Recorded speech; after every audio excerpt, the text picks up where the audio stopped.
क्या है मुख्यमंत्री मनोहर लाल का ट्रिपल सी यानी कास्टिज्म, करप्शन और क्राइम के मुद्दों पर हरियाणा में हमेशा चर्चा होती रही है। मनोहर लाल ने कास्टिज्म, करप्शन और क्राइम को खत्म करने का बीड़ा उठाया और उनकी यही बातें उन्हें औरों से अलग करती हैं। पूर्व की सरकारों में जातिवाद, भ्रष्टाचार और अपराध के मुद्दे सरकारों की नाकामी की वजह से उठते रहते हैं, क्योंकि हरियाणा प्रदेश में ट्रिपल सी एक संस्कृति का रूप ले चुकी थी।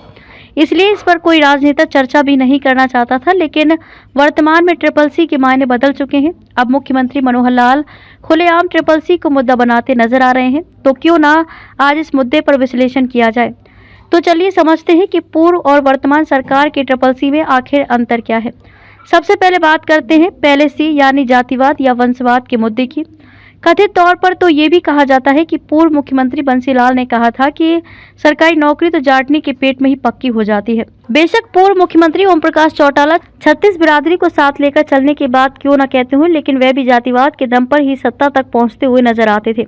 यदि आप अतीत के पन्नों को पलट कर देखेंगे तो ये बात स्पष्ट हो जाएगी, इनका वंशवाद और परिवारवाद भी किसी से छिपा नहीं है। वहीं पूर्व मुख्यमंत्री भूपेंद्र सिंह हुड्डा तो जातिवाद की राजनीति के कारण कई बार विवाद में भी घिर चुके हैं। आपको ध्यान होगा कि वर्ष 2013 में मुख्यमंत्री के पद पर होते हुए उन्होंने अखिल भारतीय जाट महासभा सम्मेलन में कहा था कि वे मुख्यमंत्री बाद में और जाट पहले हैं। ऐसा बयान देने के बाद उनकी खूब आलोचना हुई थी। उस समय राजनीतिक विश्लेषकों का मानना था कि भूपेंद्र सिंह हुड्डा की देशवाली, रोहतक, सोनीपत, झज्जर जिले के जाट वोट बैंक पर तो पहले ही पकड़ थी। ये बयान उन्होंने बांगड़, हिसार जिले के आसपास के क्षेत्र के जाट वोट बैंक को अपने पक्ष में करने के लिए दिया था, जो बांगड़ जाट वोट बैंक ओम प्रकाश चौटाला का माना जाता था। हुड्डा जी की इस टिप्पणी से सीधा जातिवाद ही झलकता है। भाजपा द्वारा जब हरियाणा की बागडोर जब मनोहर लाल को सौंपी गई थी, तभी ये स्पष्ट हो गया था कि हरियाणा की राजनीति करवट लेने वाली है और राज्य में परंपरागत राजनीति की दीवार टूटने वाली है। इसकी झलक भी जल्द ही दिखलाई दी जब मनोहर लाल ने प्रदेश की बागडोर संभालते ही हरियाणवी एक का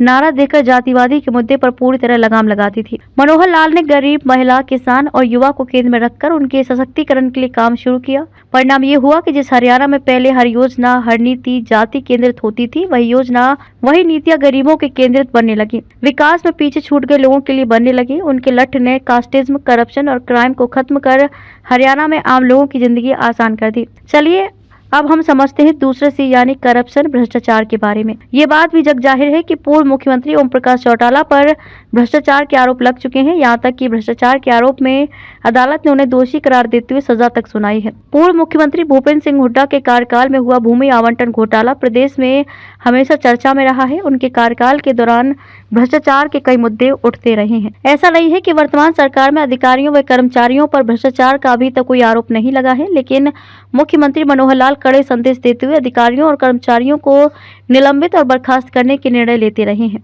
मुख्यमंत्री मनोहर लाल करप्शन पर पूरी तरह अंकुश लगाने के लिए सरकारी कामकाज में पारदर्शिता लाने का लगातार प्रयास कर रहे हैं। इसलिए अब तक सरल पोर्टल पर 54 विभागों की 675 योजनाओं और सेवाओं को ऑनलाइन कर दिया गया है। पूर्व की सरकारों में हरियाणा में कर्मचारियों का तबादला किसी उद्योग से कम नहीं होता और नौकरियों की बंदरबाट राजनीति का प्रोपेलर बन गई थी, लेकिन अब ऑनलाइन प्रणाली से कर्मचारी बिना पर्ची खर्ची के अपना तबादला एवं सक्षमता के आधार पर नौकरियां पा रहे हैं। पहले लोगों को सरकारी दफ्तरों में अपना काम करवाने के लिए कर्मचारियों की जेब गर्म करनी पड़ती थी, जबकि अब पोर्टलों की मदद से लोग घर बैठे आसानी से अपने अधिकार पा रहे हैं। इसके अलावा मनोहर लाल के भ्रष्टाचार पर चोट के लिए स्टेट विजिलेंस का पुनर्गठन एसीबी एंटी करप्शन ब्यूरो के रूप में किया गया है, जिसके तहत ठोस कार्रवाई करने के लिए एसीबी को कई तरह की शक्तियां भी प्रदान की गई हैं। यही वजह है कि एसीबी भ्रष्ट कर्मचारियों और अधिकारियों को लगातार सलाखों के पीछे भेज रही है। अब हम बताते हैं तीसरे सी यानी क्राइम, अपराध के बारे में। कुछ अपराध ऐसे होते हैं जो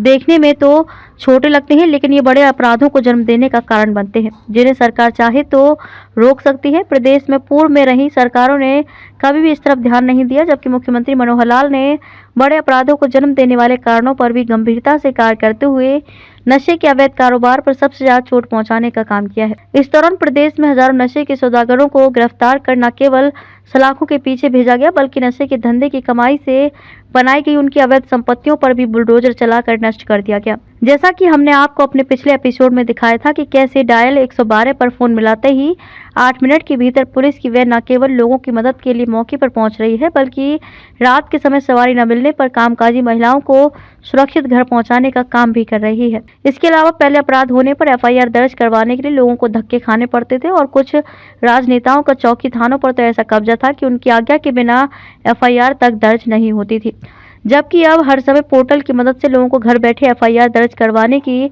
सुविधा मिल रही है। पूर्व में ट्रिपल सी यानी कास्टिज्म, करप्शन, क्राइम सत्ता तक पहुंचने का सबसे बड़ा साधन था, लेकिन आज ट्रिपल सी के खात्मे की वजह से मुख्यमंत्री मनोहर लाल आम जनता को सुशासन देने का माध्यम बन चुके हैं। तो आप खुद ही देख सकते हैं कि ट्रिपल सी के मायनों में पहले के मुकाबले अब कितना बदलाव आ रहा है। यही कारण है कि एक कुशल प्रशासक के रूप में उनकी एक साफ सुथरी छवि आम जनमानस में बनी है, जिसका सबूत हमें आए दिन मिलता रहता है जब हम गलियों में, सड़कों पर आम लोगों से बात करते हैं। देखने वाली बात यह होगी कि इसका कितना लाभ भाजपा को लोकसभा और विधानसभा चुनाव में मिलता है।